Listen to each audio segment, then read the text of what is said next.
alcohol drinker. That on the right there, that silver thing on the right there, that's the spire, that's the bottom of the spire there. The world's tallest sculpture. It's 120 metres high, that's what they call it.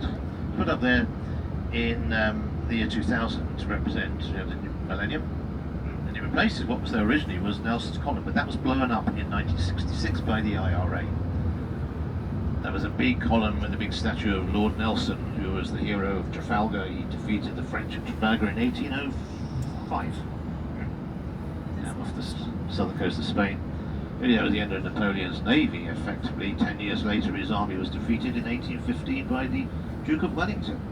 Now, we don't have a Nelson monument anymore because the IRA blew it up in 1966, which, of course, was the 50th anniversary of the 1916 uprising.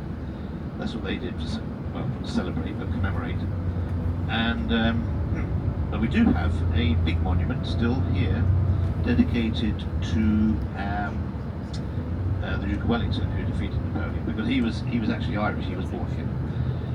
William Smith O'Brien, next statue. Oh, a lot of politicians are not here. William Smith O'Brien coming up on the right-hand side by the traffic lights. Another links there. His statues up there.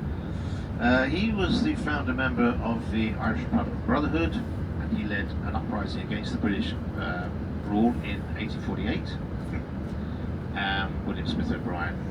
So the founder of the IRB, and the IRB became the IRA. So he effectively was the founder of the Irish Republican Army.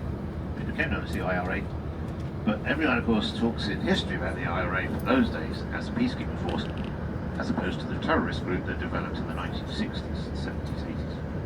They were different.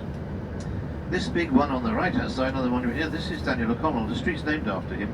Now he achieved political freedom to a certain extent in 1829, with the introduction of the Emancipation Act, which gave people from all religions the vote, so they could vote and hold public office. 1829. So his statue's up on there, and the street's named after him. But he achieved that without any fighting, without any violence, through diplomatic ways. If you look down to your right-hand side here, this is the River Liffey, crossing over O'Connell Bridge here, and down to the right you can see the bridge over there. That is the Halfpenny Bridge. Very famous landmark. It's made of wrought iron. This 19th century structure, and it's a footbridge, as you can see. People walking across. You used to have to pay a halfpenny or halfpenny to go across. It's free now. It's one of 20 bridges that span the River Liffey here. So,